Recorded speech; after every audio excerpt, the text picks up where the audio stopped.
Agudjeta. Boa noite. Meu nome é Quarego Potu e Ariel, em português. E agradecer pelo convite a Dominique, Valéria e tudo que o pessoal que estão organizando esse evento aqui, esse simpósio, que eu digo que é um dos simpósios que mais aprendi, assim, muitos assim também. E eu estou feliz de ter mostrado o filme aqui e falar um pouquinho do trabalho, né?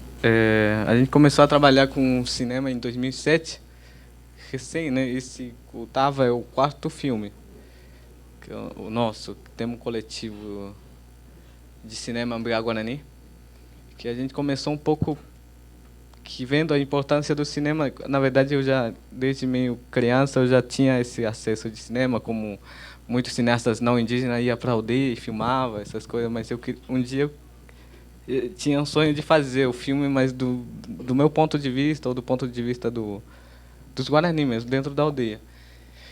E foi assim que em 2007 a gente teve uma oportunidade de fazer o filme mesmo, né? Mas diferente do que os não indígenas faziam dentro das aldeias, com outro olhar, né? Sempre eu queria mudar um pouco isso, porque sempre fazia e ia nas aldeias, filmavam assim meio de longe e levavam o trabalho e nunca mostrava para a comunidade, né? Então eu queria fazer de outra forma. E sempre com então foi um pouco difícil também começar a fazer com cinema assim, porque sempre os Guarani eram explorados, se roubavam imagem mesmo assim, e levavam, e os Guarani estavam meio não estava confiando muito no trabalho. Então no começo, em 2007, foi difícil. Mas depois eu conversei muito com a comunidade para fazer Duas Aldeias Uma Caminhada, que não estava fazendo na aldeia onde eu morava. E comecei a conversar e de explicar o quanto era importante fazer o filme, que eram jovens indígenas que estavam fazendo, eu com outros meninos daquela aldeia, que era importante que eles falassem, assim, que não era um branco que estavam fazendo o filme, não.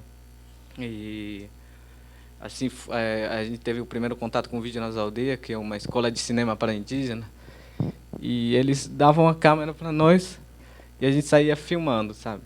E durante a noite a gente projetar o material bruto. Sempre é feito dessa forma todo o filme que a gente faz.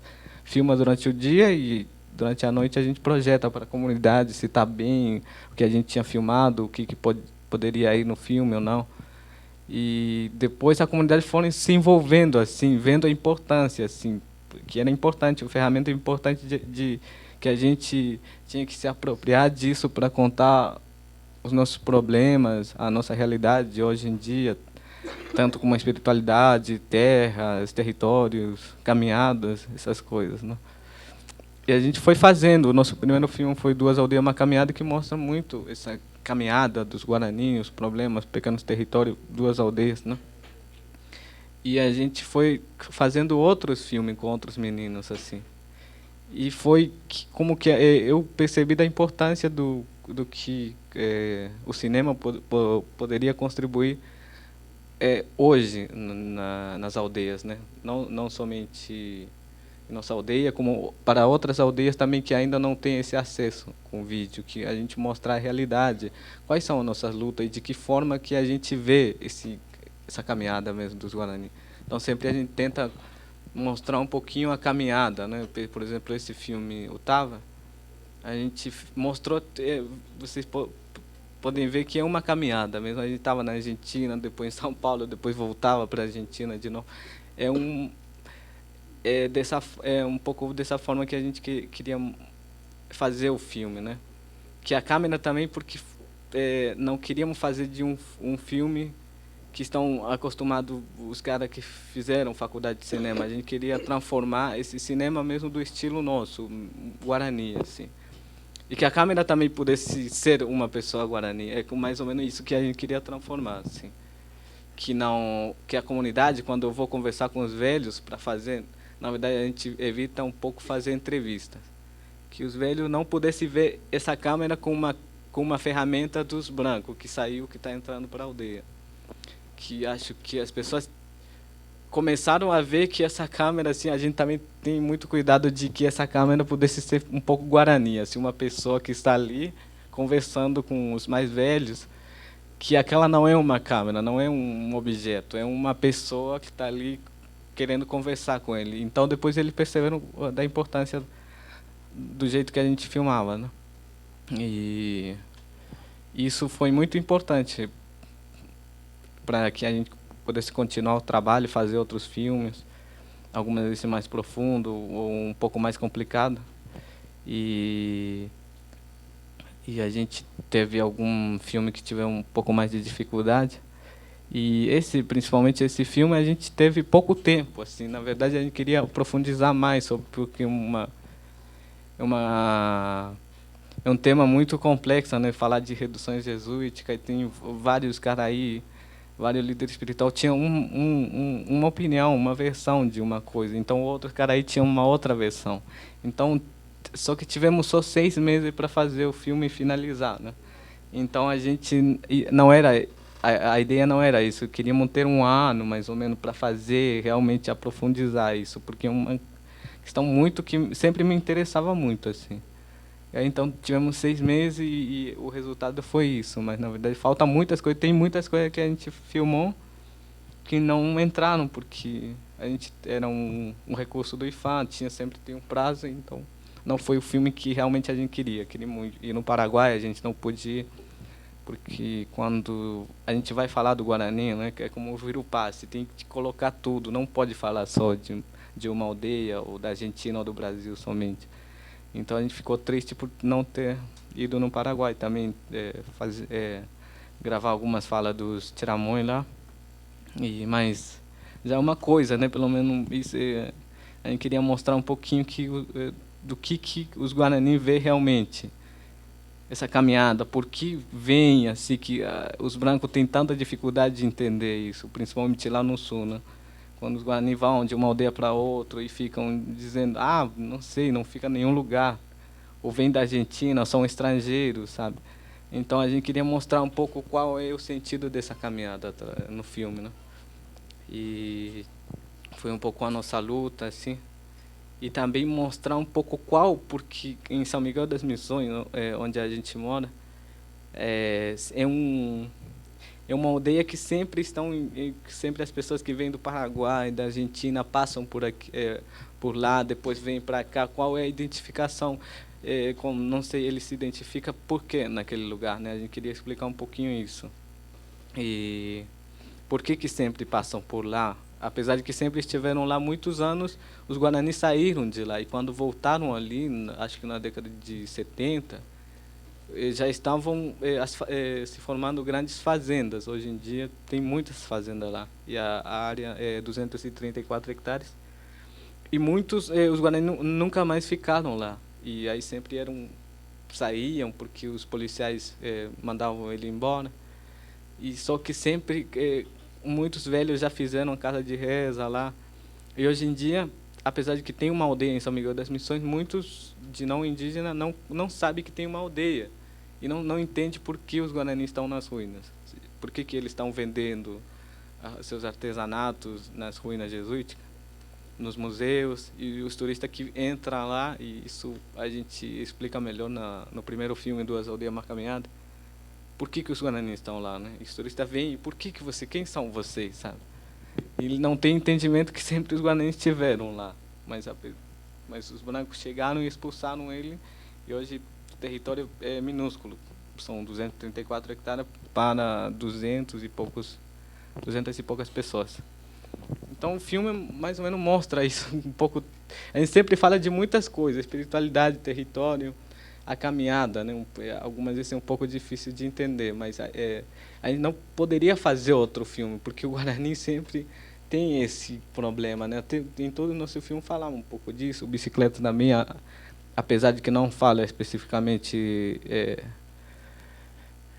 do território, vê sempre esse problema. Se a gente em qualquer filme a gente vê esse problema de território, por que os Guarani caminham e por que hoje em dia já não pode mais fazer como faziam antigamente nossos ancestrais, né, como caminhava.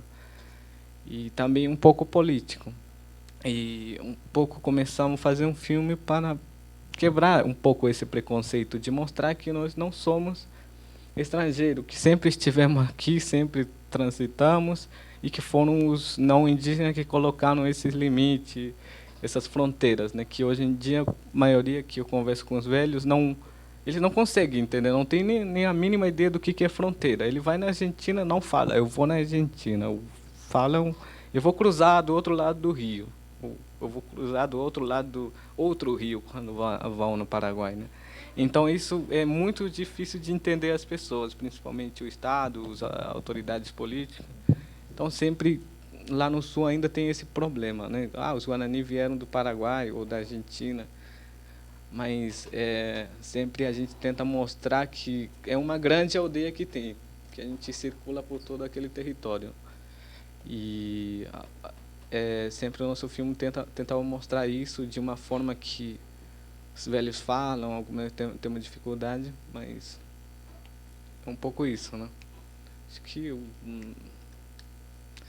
e o objetivo do nosso filme, então, do nosso trabalho, assim, que mais educativo, né? Por exemplo, tem alguns filmes que a gente faz, não esse, né? Esses são mais uma pesquisa mesmo, assim, mas tem outros filmes que a gente faz especificamente para as crianças.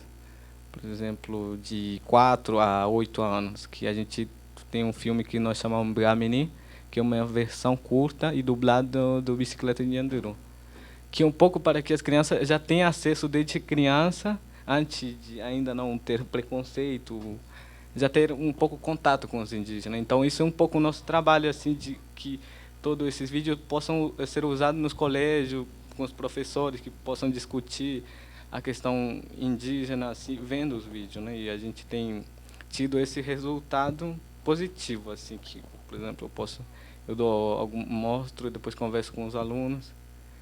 E o objetivo do trabalho, principalmente com vídeo, é um pouco isso. E também, não somente isso, né? Também mostrar para a comunidade, e é importante, assim, que estão entendendo, os mais velhos também ficam felizes quando vê o trabalho que a gente faz, que é um registro, né? Porque, principalmente hoje em dia, com a entrada da escola, com novas tecnologias que a gente tem acesso, hoje em dia é uma ferramenta muito importante. Por exemplo, hoje em dia, os jovens, nós assim, já não sentamos com nossos avós para escutar a conversa, ele contando mito, e a gente poder contar de novo isso para os nossos netos, né? Então, eu não fico mais, por exemplo, sentado de manhã e de tarde escutando. Então a câmera é uma ferramenta que, pelo menos se eu não posso fazer mais isso, eu posso registrar isso, vai ficar para sempre para os meus netos. Então é um pouco isso, né, de uma outra forma de ficar escutando isso. Então a gente tem essa câmera como registro também. E isso, eu vejo que hoje em dia os velhos também entendem, já sentem essa falta, que é importante que nós jovens estamos dominando essa nova ferramenta, que não é da nossa cultura, mas que a gente pode adaptar ela do jeito que a gente é, né? Do jeito que a gente possa trabalhar melhor, do jeito guarani, assim. Isso é muito importante e os velhos também querem falar já pela câmera, não como antigamente, assim, porque já tem alguns jovens filmando, como o Alexandre e outros jovens, e eu acho que é importante isso. Porque o cinema também é um pouco que não é como um papel, sabe? Você vai escrever toda a história do Guarani e fica chato, assim, de as pessoas não vão ler. Então o filme, ao mesmo tempo, é engraçado, as pessoas dão risada, então estão mais ligadas, estão mais interessadas, principalmente as crianças. Se conecta mais, não é como um livro. Então o objetivo um pouco é isso. Não vou estender muito a minha fala. E se qualquer pergunta, eu estou aqui para responder. Obrigado.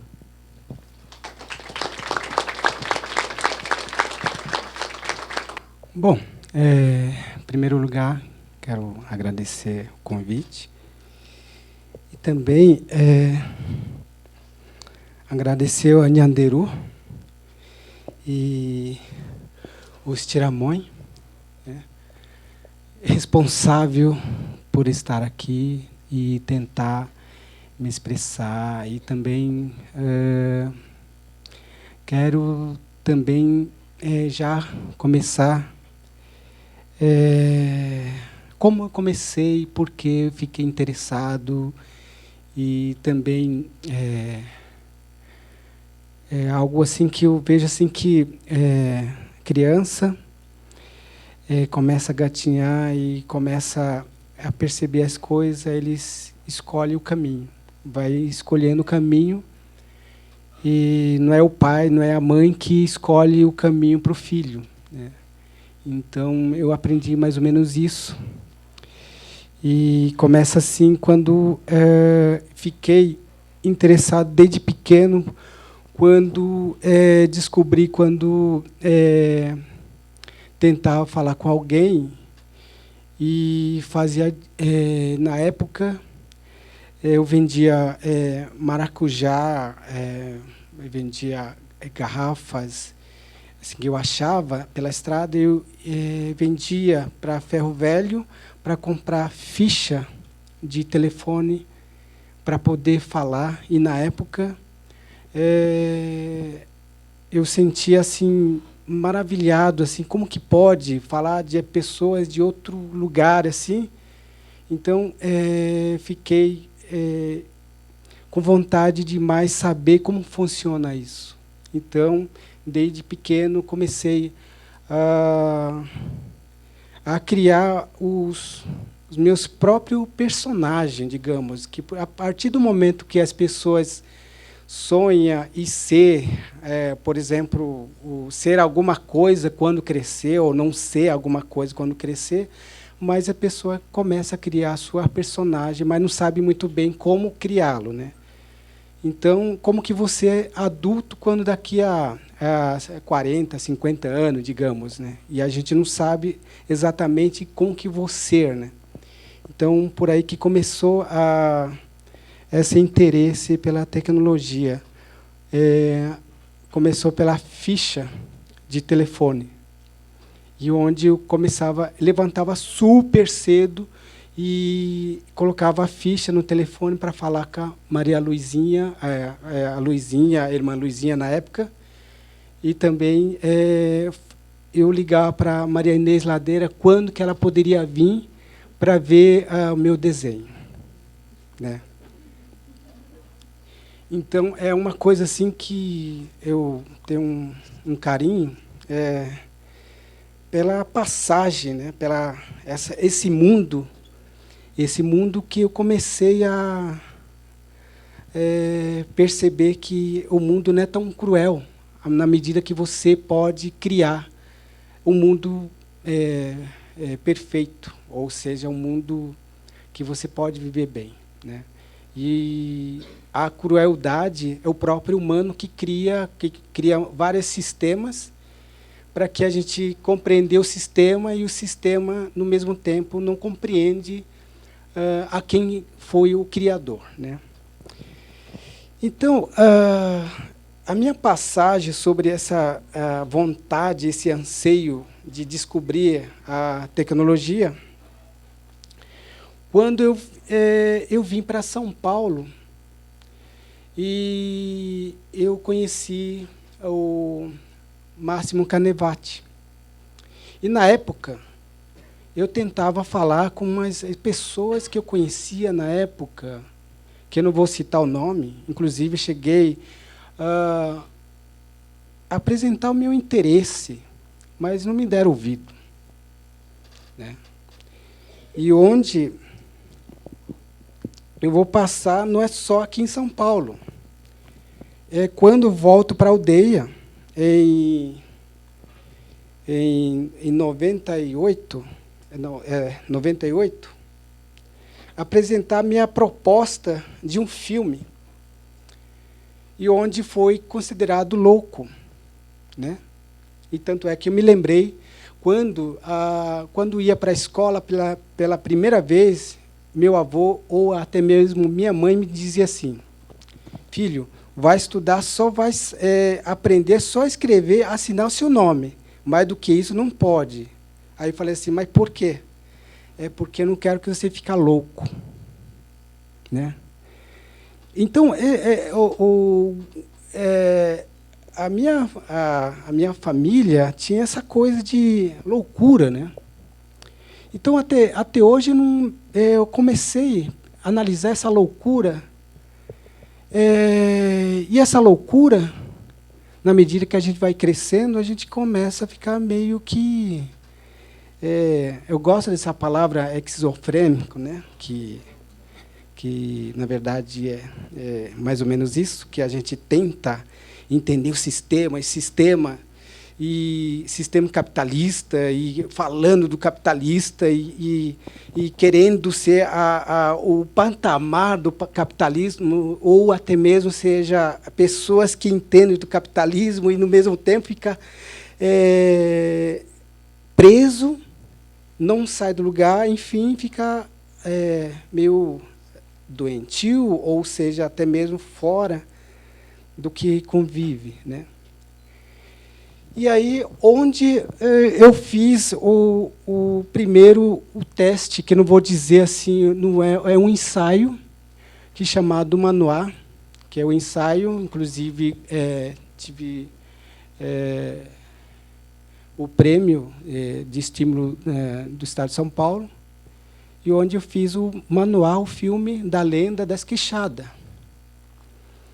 E, na época, nem a aldeia, qualquer aldeia, não aceitava, porque se eu chegava assim, olha, estou querendo fazer isso, essa questão, ou até mesmo quero fazer um filme sobre isso, virava assim para mim. Está querendo roubar, né? Aí, eu acho que não vai dar, porque é a nossa história que não pode ser contada. Né? Ou até mesmo, mas vai ter beijo? Né? Então, é uma preocupação assim que é muito interessante também, que não pode, e, no mesmo tempo, que o povo, digamos, que adora ver televisão, né? Eu sou um deles, né? Que eu gosto. Mas, assim, como funciona isso? Né? E por que funciona isso? E por que a gente está tão fissurada com informações, querendo saber mais, e até mesmo, às vezes, chega criar um certo preconceito, ou até mesmo, sem querer, o bullying, né? Por exemplo. Porque as imagens passam aquela personagem, e a gente acaba generalizando, e a gente acaba aceitando o que as imagens, a mídia fala, né? Então, por isso que meu interesse, assim, digamos, eu não sou a parte, assim, digamos, documentarista, eu não sou bom nisso, né? Eu vou falar a verdade que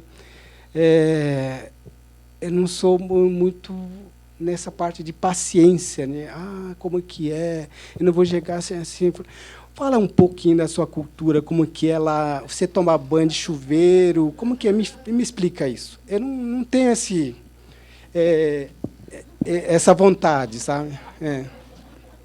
E a única coisa que eu tenho vontade é de criar personagem, criar o que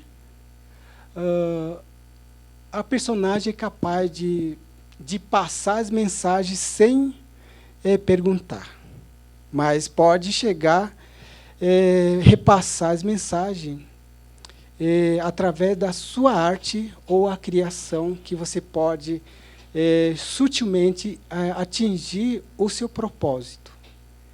Então, foi assim que fui me aprimorando.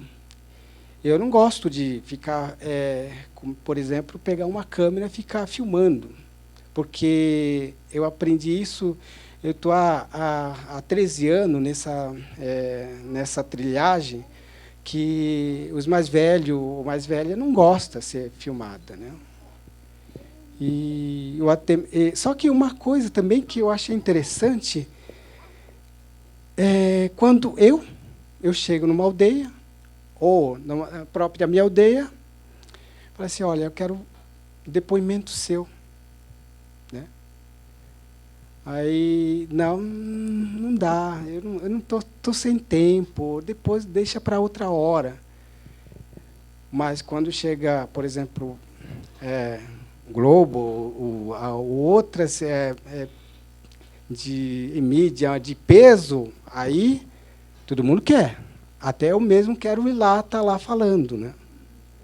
Então, existe esse lado também no mundo guarani meio que não é considerado como o profissional. Isso me entristece muito também, porque não é à toa que a gente está nesse mundo, ou trilhando esse caminho, porque o profissionalismo nasce da maneira que você se conscientiza e você compreende o próximo, ou você vê as pessoas próximo, ou compreender a dor do próximo, né? Então, o Guarani tem essa coisa de ir devagar. Agora, os outros, quer dizer, não vou citar o nome, qualquer pessoa que seja da área, chega lá e vai atropelando tudo. Tudo que tiver vai atropelando. Não vai chegar e falar assim, será que o pajé está com dor de cabeça, ou está fazendo um trabalho espiritual, ou será que a menina dá para falar? Sabe, não tem essa coisa de sensibilidade. Agora, o Guarani, do mesmo povo, compreende isso, né? Que não pode. E aí, tem uma coisa que é um documentário que um cara, que eu não vou dizer o nome, foi na minha aldeia, tirou tudo, a reza dos Guarani na OPA, tudo, falando, fazendo entrevista, inclusive falando que aquela hora a alma estava falando com ele, sabe? Então, se eu fosse eu ir lá, querer fazer esse trabalho, não ia deixar, porque não pode. Então, eu sofri muito essa questão de não pode, né? E também tem outra coisa também que eu vejo, que eu sou dessa parte assim de criar, por exemplo, as histórias, captar as imagens assim do mito contada para passar para os Caringué, né? Que já que eu não posso passar, mas a imagem pode. E esse manual é uma coisa assim que é livre, pode ser assistida, vista pela criança ou adulto, velho ou não velha, ou novinha, ou novo, não sei como que vocês é melhor falar, né? Então,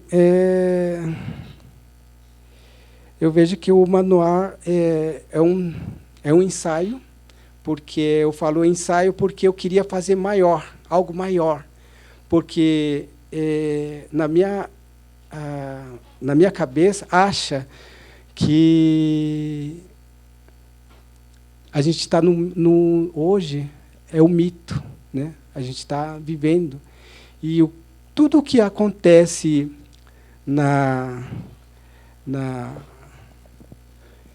tudo que acontece hoje, o mundo de hoje, também pode estar acontecendo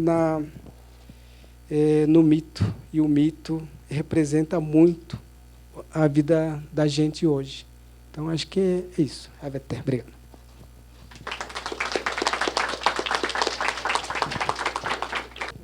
Então, boa noite. Meu nome é Tatiane, eu sou pesquisadora aqui do Sexta.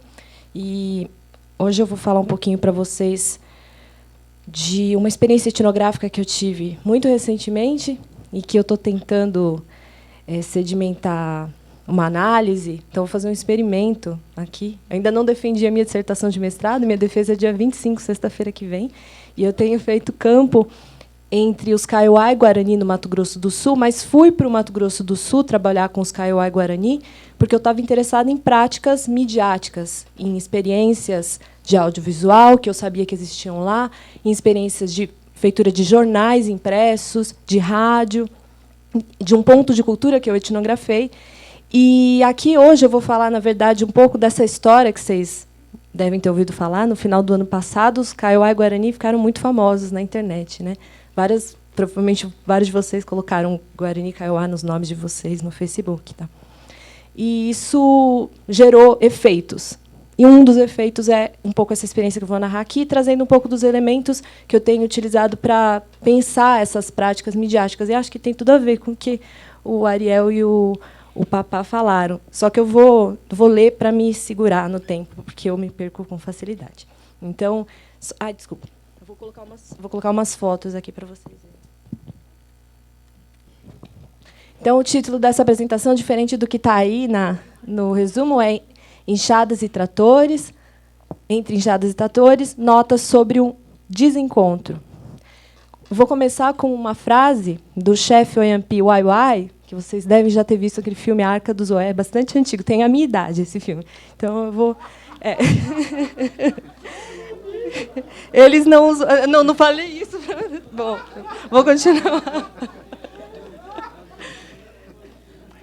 Bom, o que o chefe Waiwai fala em algum momento nesse filme é: eles não usam pratos, só cuias, como os nossos antepassados. Nós aqui mudamos depois de conhecer o homem branco. Eles são iguais àqueles do tempo do Criador. E agora eu falo uma frase que foi dita para mim em entrevista por uma repórter da TV Maori, que é de um povo da Nova Zelândia. Eles têm uma TV pública que é subsidiada pelo governo, pelo Estado da Nova Zelândia, que é falada na língua Maori. E essa repórter veio ao Brasil em janeiro do ano passado. Ela disse: assim que vi as imagens dos Guarani Kaiowá, eu me interessei muito. Quanto mais informações eu encontrava, mais me sentia determinada a trabalhar duro para analisar a questão. Vou começar a apresentação. Nos meses finais de 2012, enquanto milhares de não indígenas tornaram-se ativistas em favor dos direitos territoriais Kaiowá e Guarani, os jovens realizadores da Associação Cultural de Realizadores Indígenas do Mato Grosso do Sul, ASCURI, que é um coletivo que eu tenho acompanhado na minha pesquisa, e a Atiguaçu, a grande assembleia desse povo, apresentaram pela internet o primeiro vídeo com a liderança do Tecorá Pelito Kwe em Baracai, esclarecendo o caso do suicídio coletivo, que é o que levou a essa comoção pública da qual vocês devem ter ouvido falar. Encomendado e realizado sob a orientação da Atiguaçu, o vídeo Liderança de Pelito Kwe, de 5 minutos aproximadamente, foi visualizado por mais de 3.000 pessoas no YouTube até agora, e é nele que a Picarandi desmente que a comunidade teria a intenção de se suicidar coletivamente. Ele diz: é por causa da terra que estamos aqui. Nós estamos prontos. Nós estamos unidos com o mesmo sentimento e com a mesma palavra para morrermos na nossa terra. Em si mesmando uma narrativa em torno do que deveria ser tomado como realidade, entre aspas, esse vídeo foi feito, me contou um dos meus amigos da Ascuri, o Gilmar Galache, que não é Guarani, nem Kaiowá, é terena, foi feito na expectativa de esclarecer o caso e de chamar mais atenção ao conflito fundiário experienciado por aquela comunidade, que, à época da gravação, estava isolada numa área a que se só conseguia acesso atravessando o rio Rovi com o apoio da Força Nacional. Eu acho que a situação ainda continua um pouco tensa lá, do que a imagem de suicídio coletivo, que foi o estopim para a comissão pública. Esse campo que eu fiz em janeiro foi após uma das incursões de campo que eu fiz no Mato Grosso do Sul, em que eu acompanhei um fórum indígena de discussão sobre a inclusão digital nas aldeias, que já está na sua quarta edição e que é realizado por esses jovens articulados na Associação Cultural de Realizadores Indígenas. Então, nesse fórum, reúnem-se realizadores indígenas, que é como a gente fala, produtores de audiovisual, de uma série de reservas, principalmente, né, e quase de nenhuma retomada, exceto o Guirarocá, e que tem experiências muito diversas. Então, não funciona tanto quanto uma associação, mas mais como uma articulação de pessoas que estão mexendo com mídia no Mato Grosso do Sul. E eu voltei para campo em janeiro justamente para tentar observar, junto a esses meus amigos, um pouco qual tinha sido a repercussão das cyberações em favor dos Kaiowá e Guarani, e para tentar promover um encontro ou intercâmbio entre essa equipe de televisão do povo Maori, que tinha ficado sabendo dos Guarani Kaiowá se suicidarem publicamente pela internet e pensado que isso podia ser uma boa pauta. Então, deslocaram 3, uma repórter, um cinegrafista e um produtor, para fazer esse documentário no Mato Grosso do Sul. E, em contrapartida, para acompanhar esse trabalho, eu assessoraria essa equipe de televisão para tentar entrar nas comunidades, conseguir as autorizações necessárias e, eventualmente, ajudar nas traduções. No fim das contas, eles pagaram um tradutor que ficou trabalhando com eles, e eu acompanhei algumas das visitas que eles fizeram aos Tecorá e me dediquei a fazer com que a Ascuri, que estava muito interessada em saber como era ter uma televisão indígena, né, saber a experiência dos Maori, pudesse encontrá-los e compartilhar com eles essas experiências deles também. A vinda, eu já vou começar dizendo que foi uma tentativa malfadada e muito difícil de realizar. Então, a vinda dos jornalistas Maori ao Brasil foi alimentada precisamente pelo apelo do possível suicídio coletivo durante a sua estadia no Brasil ao longo de 2 semanas. A equipe empenhou-se em capturar elementos dramáticos para compor o quadro do genocídio silencioso. Eles deram o nome de Silent Genocide para essa reportagem, que depois eu posso dar o link para vocês assistirem, apresentado no documentário e veiculado para os povos indígenas no Pacífico. Isso porque a TV Maori faz parte de uma rede de televisões internacional, que, inclusive, acho que manda materiais para o Canadá, etc. Então, isso circulou bastante. E a iniciativa de falar sobre o caso em uma reportagem com cores de denúncia foi cumprimentada por muitos espectadores do programa Native Affairs, que é como se fosse um jornal nacional da TV Maori, nas redes sociais, e gerou uma expressão de solidariedade desses usuários Maori na rede também em favor dos Kaiowá-Guarani. Entre os materiais que os haviam inspirado para fazer esse documentário estava outro documentário jornalístico, A Sombra de um Delírio Verde, do Cristiano Navarro, que denuncia a relação entre empresas do agronegócio sucroalcooleiro com a exploração de mão de obra Kaiowá e Guarani em situações análogas à escravidão e com o lobby contra a efetivação dos direitos territoriais desses povos no Mato Grosso do Sul. E o nobre objetivo de levar notícias dessas denúncias ao outro lado do mundo fizeram, inclusive, um parlamentar neozelandês questionar publicamente as relações amistosas entre a Dilma Rousseff e a Nova Zelândia, já que o Brasil estaria comprometido com o genocídio Guarani-Kaiowá, estaria com suas mãos sujas do sangue Guarani-Kaiowá. Então, ao me dispor a atuar como um tipo de produtora local da equipe, eu contava com o aval dos meus amigos da Ascuri, porque eles estavam interessados nesse encontro com eles, principalmente o Gilmar Galache e o Eliel Benites, que é Kaiowá, lá da Teikuê, onde eu também fiz trabalho de campo, desejosos dessa interlocução com o povo indígena que havia conquistado o direito de ter um canal de televisão próprio.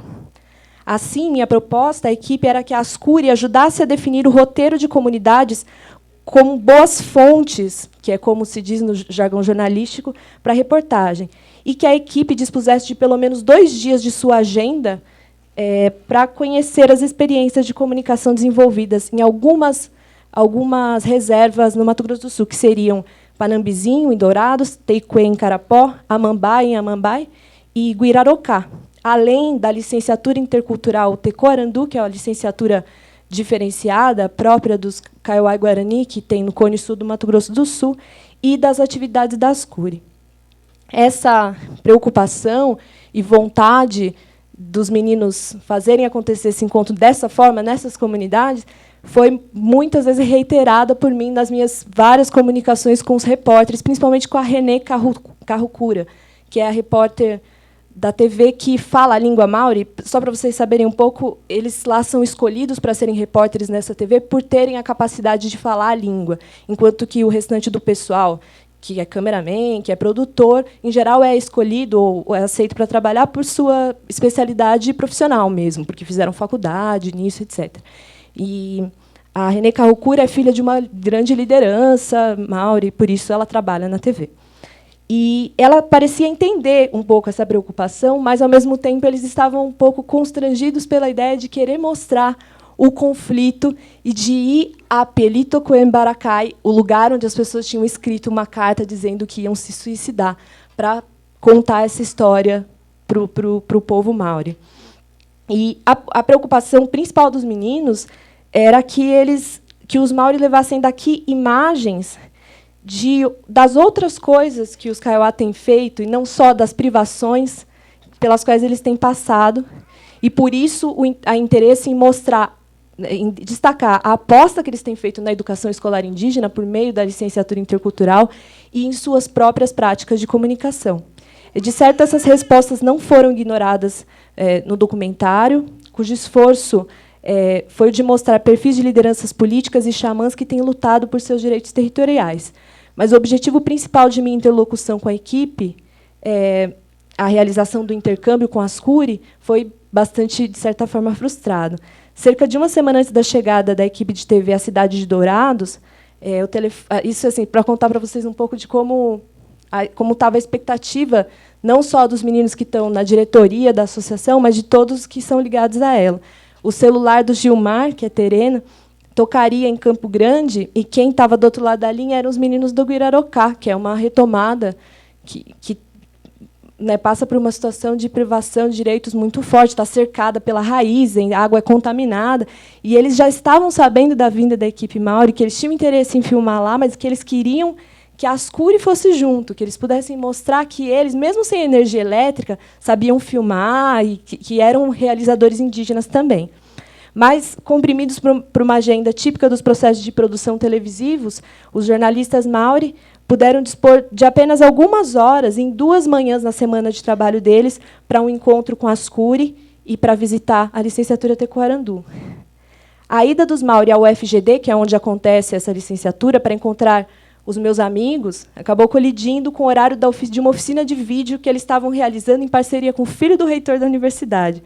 E, justamente, é na edição de vídeos que os meninos da Ascuri, e que eu acho que a maior parte dos realizadores indígenas encontra maior dificuldade. Você tem acesso aos equipamentos, você consegue captar, mas, na hora de ter o Final Cut, o computador para editar, não tem. Então, essa era uma oportunidade única e bateram os horários. Então, os jornalistas participaram de um momento dessa oficina, fizeram uma apresentação cultural, uma performance cultural típica, que é a Haka, e apresentaram um pouco dos materiais da televisão deles, mas eles quase não tiveram tempo, de fato, para sentar juntos, mostrar um material do outro e, de fato, conhecer como são feitas, quais são os processos que são levados a cabo numa televisão, e eles de conhecer quais são os processos que os meninos estão levando a cabo no Mato Grosso do Sul.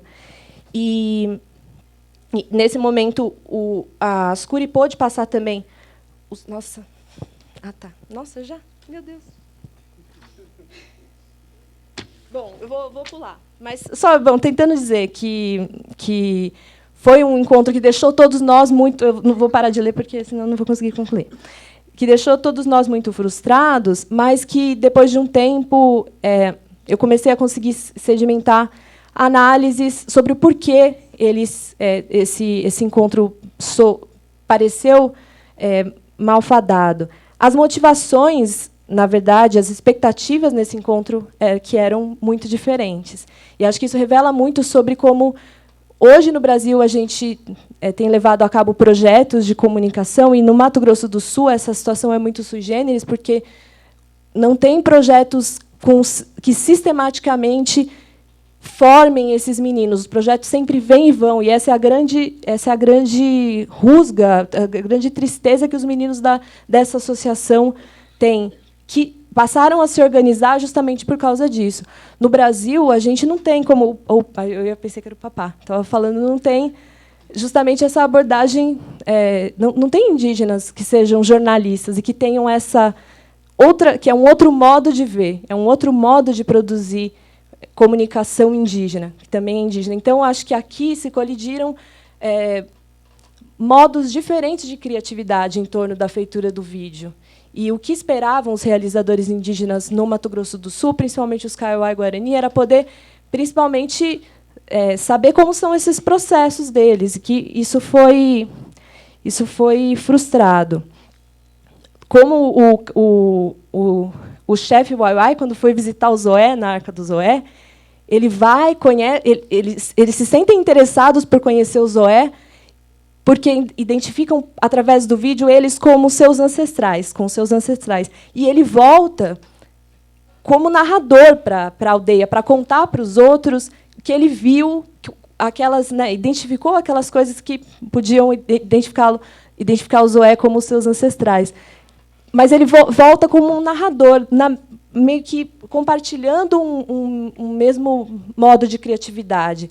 O jornalista Mauri, que vem para o Brasil para falar por meio de uma linguagem que tem uma certa efetividade, que é a linguagem jornalística, que é feita para transformar alguma coisa, que é feita para denunciar alguma coisa, estabelece uma relação completamente diferente. Claro que, no intercâmbio entre o Zoé e o Zoiampi, tem o fato mesmo deles serem Tupi-Guarani, de serem, de fato, né, próximos. E é claro que os Maori ficaram muito ultrajados. Não, como que os Kaiowá sofrem todas essas coisas e ficam só cantando com embaracá? Né, e eles ouviram falar de Belo Monte. Ah, sim, lá tem Kaiapó, Munduruku, que brigam, não sei o quê. Então, claro, são estilos completamente diferentes. Né?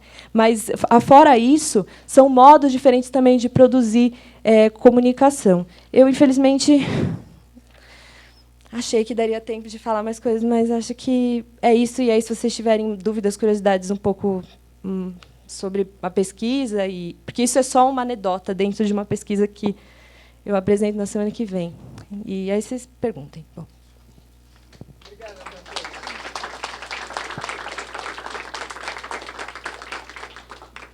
essas aqui são algumas imagens. Esses são os meninos da Ascuri, em trabalho no Fórum Indígena de Comunicação. E só para falar da metáfora, né? Porque uma sensação que ficou para os meninos da Ascuri e para o Anastácio Peralta, que é uma grande liderança Kaiowá, que também faz parte do conselho consultivo dessa associação, é que os Maoris chegaram com o trator e eles estavam trabalhando com a enxada. Então, acho que isso diz muita coisa. E aqui tá o trator. E lá a enxada, né?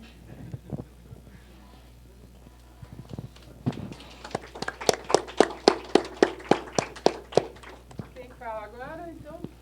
Somos nós. Vocês dois.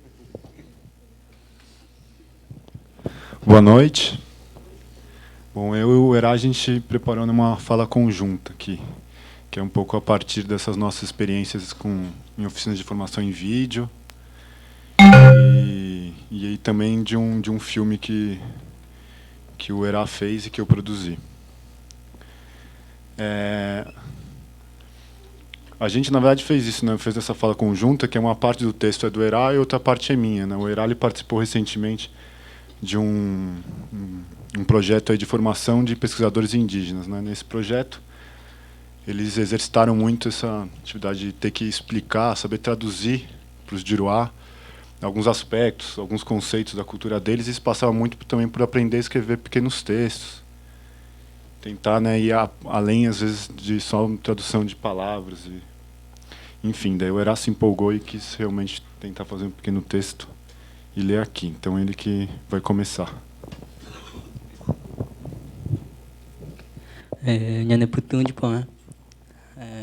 Boa noite a todos. Primeiramente, eu quero agradecer a Valéria e a Dominique pelo convite. Bom, na verdade, eu escrevi esse texto tentando organizar as minhas ideias na escrita. Bom, Yachau Caribe, o Qua Tangarupi. Nyamombe Uangwa, Nyanderecoregua. Apenas mostrar, falar através das imagens para contar sobre os nossos modos de ser. As ferramentas usadas para produzir imagens são importantes, pois através dela também se transmite os saberes e conhecimentos guarani. Isso vale para as exibições nas aldeias, que fortalece o autoconhecimento,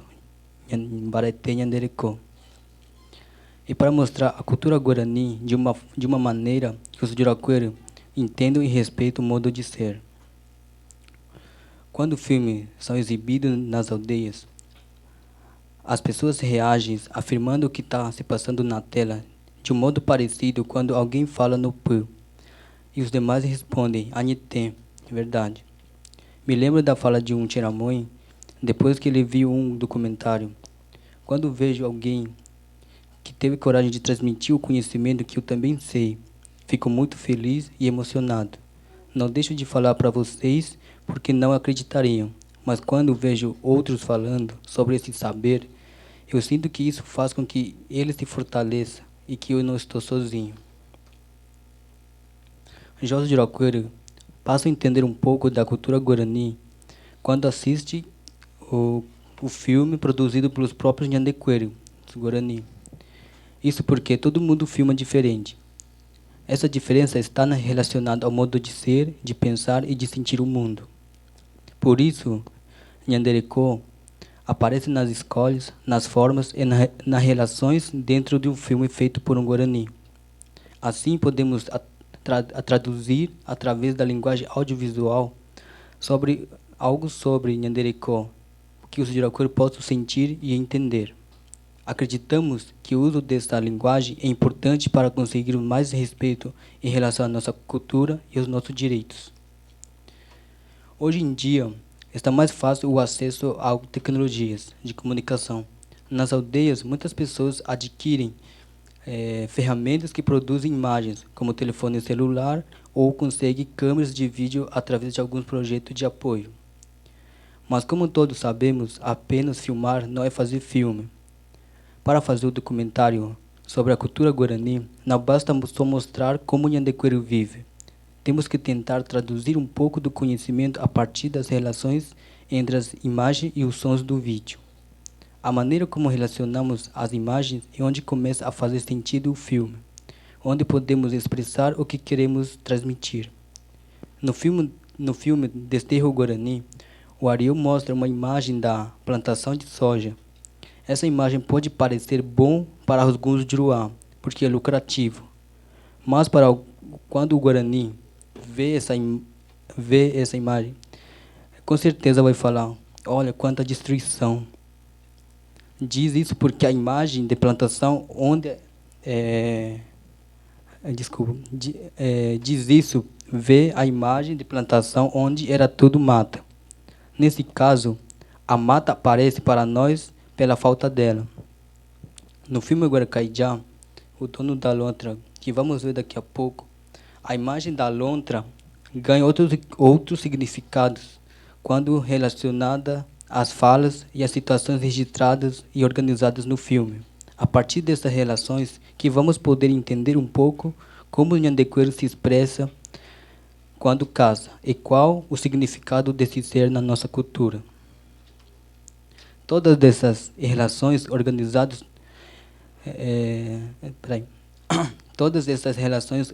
no processo de montagem, que onde o filme começa a significar mais do que apenas imagens mostram. A câmera é como se fosse uma criança que só ouve guardando para si mesmo. A montagem, por sua vez, organiza as ideias para depois transmitir o conhecimento. Por isso, as crianças geralmente começam a aprender a ouvir. Quando for adulto, saber organizar as palavras e passar o conhecimento para os demais. É importante que o cineasta guarani tenha conhecimento do processo de montagem para ter autonomia para fazer filmes. É isso.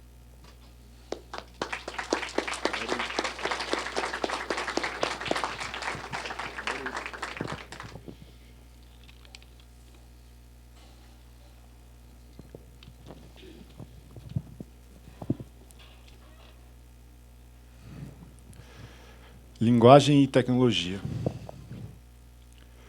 O que está implicado nessa busca por uma autonomia na produção audiovisual entre os Guarani? Podemos dizer que essa autonomia está associada a uma consolidação e aprofundamento do protagonismo indígena na realização de discursos audiovisuais, ou seja, ir além de empunhar as câmeras e ter participação ativa nas gravações.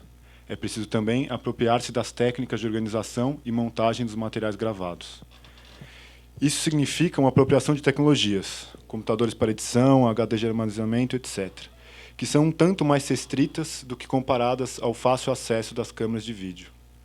Mais restritas não apenas por questões econômicas, mas também pelas características das câmeras normalmente utilizadas nas aldeias, que possuem mecanismos para simplificar ao máximo as variáveis de intervenção no processo de captação. Elas são cada vez mais automáticas. Já a montagem é justamente o contrário. É um processo que demanda intervenção constante, e seu aprendizado envolve um número maior de conhecimentos técnicos. Contudo, o domínio da montagem está longe de limitar-se ao uso de computadores e softwares de edição. A montagem audiovisual é um processo de organização e criação de relações entre imagens e sons, e, embora seus procedimentos estejam concentrados nas etapas de pós-produção, isto é, depois das gravações, seu princípio acompanha todo o fazer audiovisual. É muito comum entre os participantes de um processo de formação em vídeo a percepção de que a prática da operação de câmera alcança outro patamar quando somado ao aprendizado da montagem. Não apenas pela antecipação que o câmera faz de um possível corte e da relação entre duas imagens, mas porque o princípio relacional da montagem ocorre também no interior de uma imagem, na composição de um quadro, no tempo de um plano e em seu movimento. A autonomia na produção de vídeos passa, portanto, não só por uma apropriação tecnológica, mas por uma apropriação e experimentação da linguagem possível desses dispositivos, das relações possíveis entre imagens e sons que eles propiciam. Se hoje ainda há uma dependência tecnológica no processo de montagem e finalização audiovisual, ao menos é o que verificamos entre os Guarani, é de se esperar que essa dependência ocorra também em termos de linguagem. Isso não implica postular que a autonomia na realização de filmes seja a busca por um isolamento, como se fosse possível aos Guarani produzir uma linguagem audiovisual pura, sem influências externas. Mas o contrário tampouco é verdadeiro. Nem eles, os Guarani, nem nenhum outro povo indígena tem que ficar limitado aos procedimentos e formas audiovisuais já consolidados recorrentes nas produções dos Juruaquera, os brancos. Retomando o argumento do Herá, essa apropriação de linguagem visual é um saber falar a partir da articulação entre imagens e sons. Se há, como os Guarani dizem, diferenças na forma como cada pessoa fala, e mais ainda entre os diversos povos e, sobretudo, com os não indígenas, isso também ocorreria com os discursos audiovisuais. E da mesma forma que o idioma, o aprendizado e desenvolvimento dessa linguagem depende não só de ouvir e ver, mas de aprender a falar aos demais. Não apenas ter dentro de si essas palavras e imagens, mas ser o protagonista na elaboração dos discursos e de seus momentos de enunciação.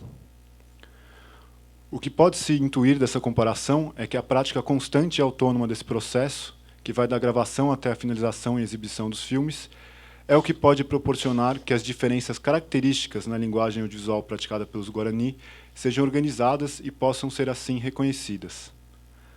A partir dessas considerações, fica aqui uma autocrítica aos projetos que incluem a formação em vídeo, mas que não alcançam uma autonomia efetiva e limitam-se a práticas mais centradas nos processos de captação. Em muitos casos, mesmo que as gravações produzam imagens marcadas pelo olhar Guarani, as oficinas de formação permanecem distantes de consolidar aprendizados nas etapas de montagem e finalização. Etapas que constituem um momento criativo e político em que processos de organização, seleção e tradução de elementos da cultura são exercitados. Sem esses momentos, o mostrar a cultura, como era disse o Roechá Ukaurerekó, através do vídeo fica incompleto e dependente da enunciação de um outro. Uma limitação não só de linguagem, mas, inevitavelmente, uma limitação política. Como na comparação proposta por Herá, a fala na Opu, Casa de Reza, é um momento político fundamental, e ser capaz de se expressar ali é um critério de maturidade e autonomia.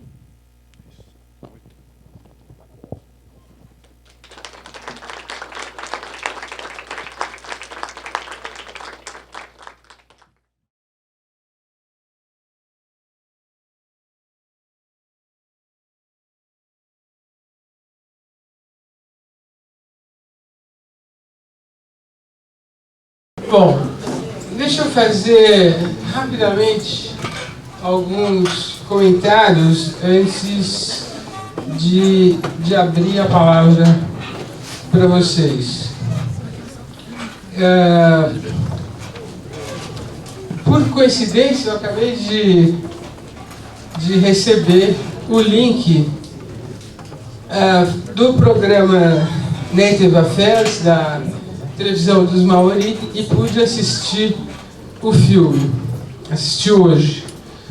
E foi muito interessante ter visto esse filme hoje e ter visto ao mesmo tempo esse filme do Vera e o filme anterior que a gente viu do Ariel.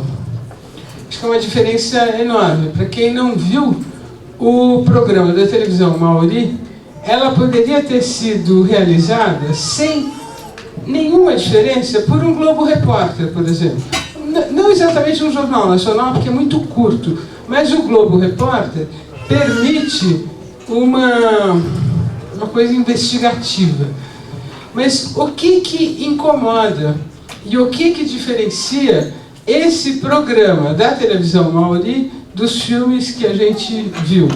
Eu acho que uma das grandes diferenças é que o filme da televisão Mauri procura, fundamentalmente, informação rápida, que sempre se renova, que tem um apelo de sedução enorme. Suicídio ou genocídio silencioso é um apelo bastante sensacionalista, inclusive. Né? Não, era Silent Genocide.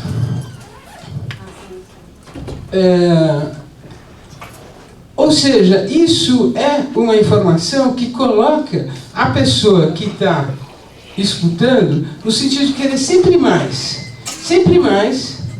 e alguma coisa que seja sempre nova, apetitosa, sedutora e escandalosa, de preferência. É muito diferente dos filmes que a gente viu hoje e que eu acho que mostram por que tem tanto sucesso para o tal público que a Dominique se referiu como um público desinteressado. Eu adorei essa expressão. A gente tem que incorporar. Já incorporamos, já foi repetida várias vezes ao longo do seminário.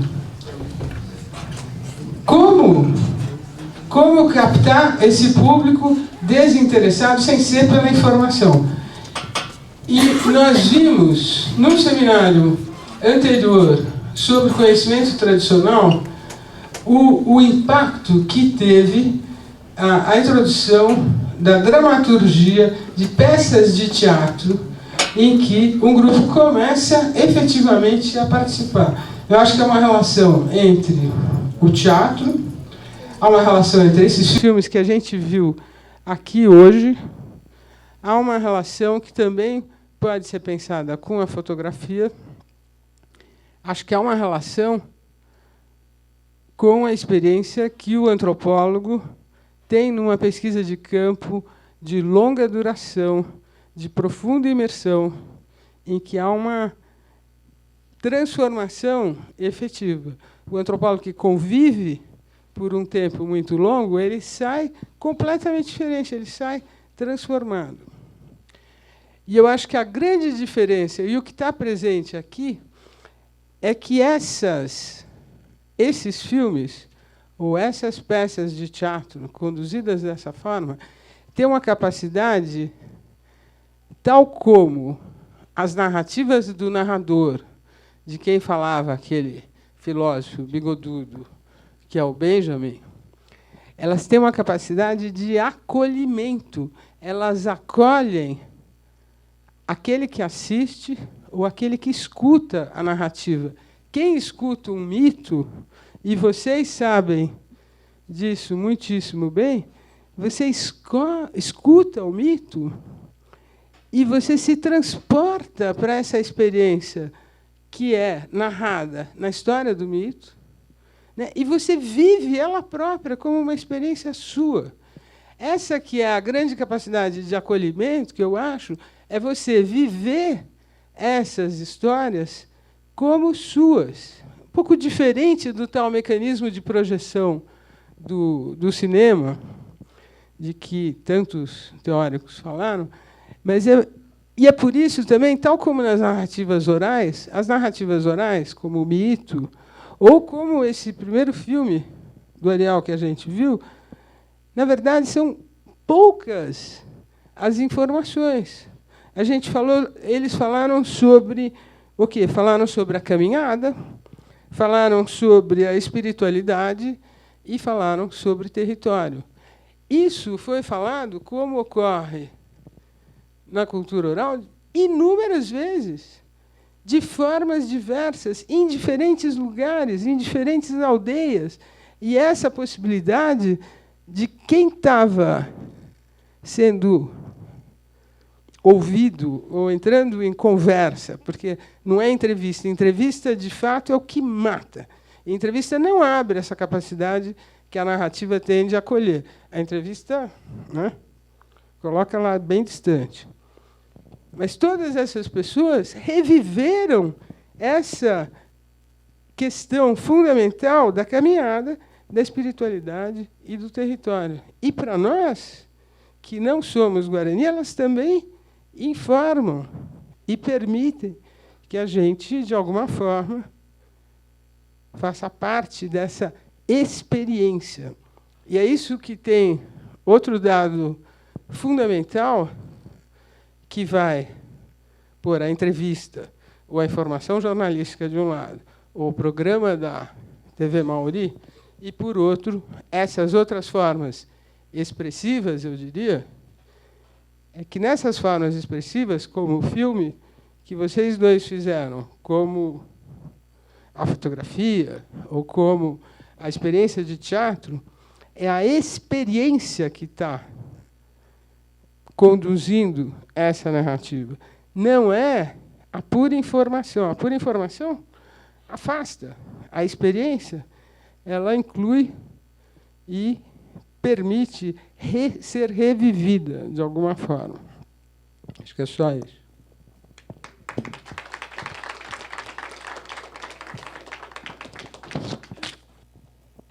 Esse seminário foi realmente muito, muito legal, graças a vocês todos, né? Foi muito puxado, né? Mas vocês estão todos aqui, quase, né? E não tem como agora começar a fazer uma discussão sobre o conteúdo, mas quero realmente agradecer a todos, né? E, de fato, sem a Valéria, isso não acontecia, né? Porque ela encabeçou, vamos dizer, de fazer os convites pessoalmente para cada um de vocês que veio participar. Não foi fácil selecionar, né? Porque, obviamente, a gente poderia ser muito mais numerosos aqui. E contei com a ajuda também de várias pessoas, do Daniel, enfim, pessoas que me ajudaram também a entrar em contato. A compor, né? Isso. O Renato, que teve a ideia maravilhosa de pedir para o Ariel mostrar o Tava, né? Que foi esse super... Né, eu acho que essa última sessão assim foi, né, um fechamento assim apoteótico para a gente não esquecer assim, e continuar, né? Eu espero, então, é um pouco isso que eu queria dizer, né? Que eu acho que deveríamos tentar continuar aqui em outros lugares esses encontros que trataram de coisas das mais variadas, mas que só podem contribuir para toda essa luta pela terra, né, dos Guarani e Kaiowá. Só uma coisa, quem sabe a gente faz agora numa aldeia, né, esse próximo encontro, que eu acho que poderia ser muito legal também. Seria muito bom. Um simpósio 2, a missão numa aldeia Guarani. Quando a Gerá se despediu ontem, que ela ia para as trincheiras, né, como diz, ela falou, bom, eu gostei muito tal, mas tem que ser na aldeia a próxima vez, né? Ela falou isso para mim, né? Bom, e aproveitando isso, eu quero então, agradecer todo mundo e fazer um agradecimento muito especial ao pessoal do Sexta, né? Lucas não está, né? Mas o João, né? O Jefferson, ali, né? Aline, né? E que sem eles, de novo, esses eventos não acontecem, né? E queria aproveitar para a gente dar uma salva de palmas para uma pessoa que foi responsável também por meu carinho e interesse pelos Guarani e Kaiowá, que foi o Antônio Brandt, né? Então, eu queria realmente que aqui todos nós dessemos uma salva de palmas, né?